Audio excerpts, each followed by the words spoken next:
the 4,000 fed.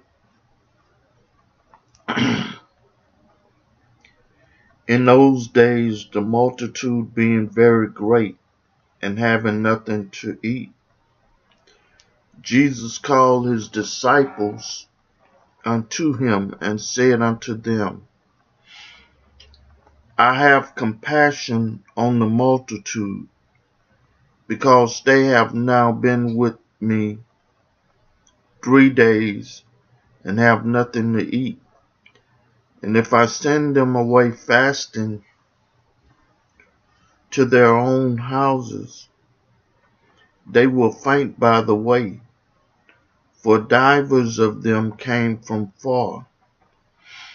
And his disciples answered him, From whence can a man satisfy these men with bread here in the wilderness? And he asked them, How many loaves have ye? And they said, 7. And he commanded the people to sit down on the ground. And he took the 7 loaves and gave thanks and brake, and gave to his disciples to set before them.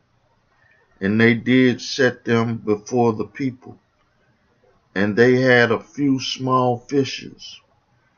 And he blessed and commanded to set them also before them. So they did eat and were filled. And they took up the broken meat that was left, 7 baskets. And they that had eaten were about 4,000. And he sent them away. Pharisees asked for a sign. And straightway he entered into a ship with his disciples, and came into the parts of Dalmanutha. And the Pharisees came forth and began to question with him, seeking of him a sign from heaven, tempting him. And he sighed deeply in his spirit and said, Why doth this generation seek after a sign? Verily I say unto you, there shall no sign be given unto this generation. And he left them, and entering into the ship again departed to the other side.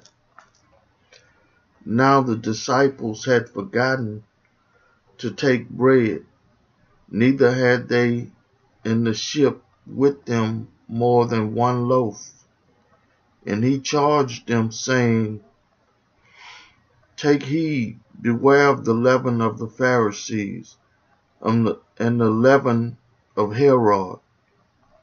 And they reasoned among themselves, saying, It is because we have no bread. And when Jesus knew it, he said unto them, Why reason ye, because ye have no bread? Perceive ye not yet, neither understand? Have ye your heart yet hardened? Having eyes, see ye not, and having ears, hear ye not? And do ye not remember when I brake the 5 loaves among 5,000? How many basketful of fragments took ye up? They say unto him, 12. And when the 7 among 4,000, how many baskets full of fragments took ye up? And they said, 7. And he said unto them, How is it that ye do not understand? A blind man healed, and he cometh to Bethesda.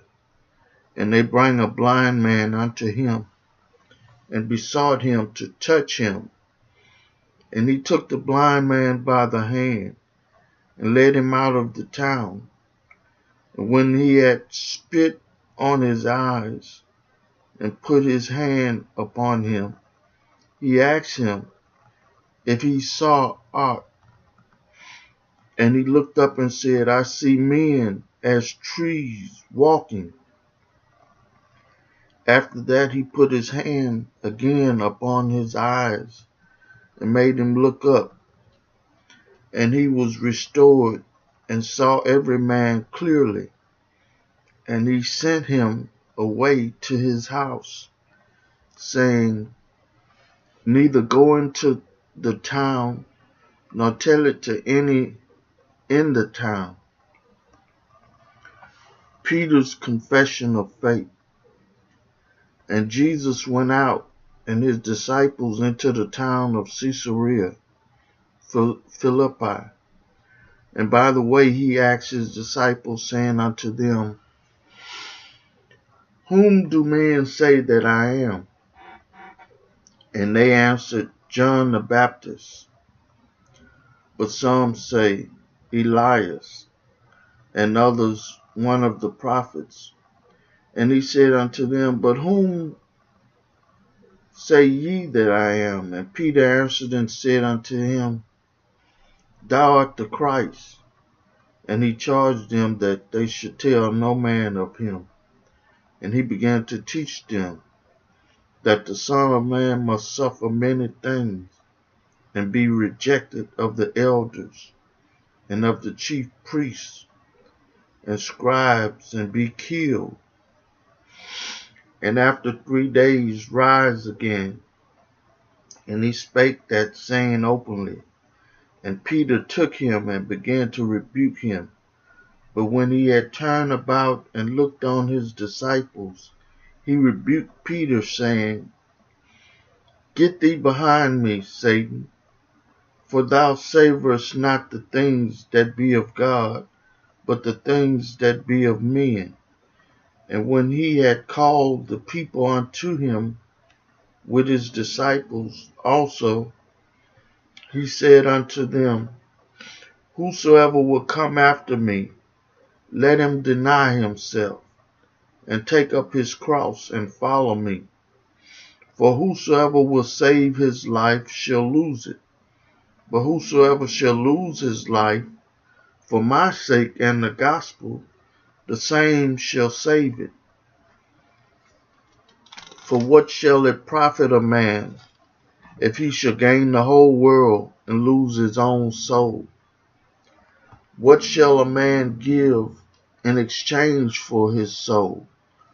Whosoever therefore shall be ashamed of me and my words in this adulterous and sinful generation, of him also shall the Son of Man be ashamed, when he cometh in the glory of his Father with the holy angels.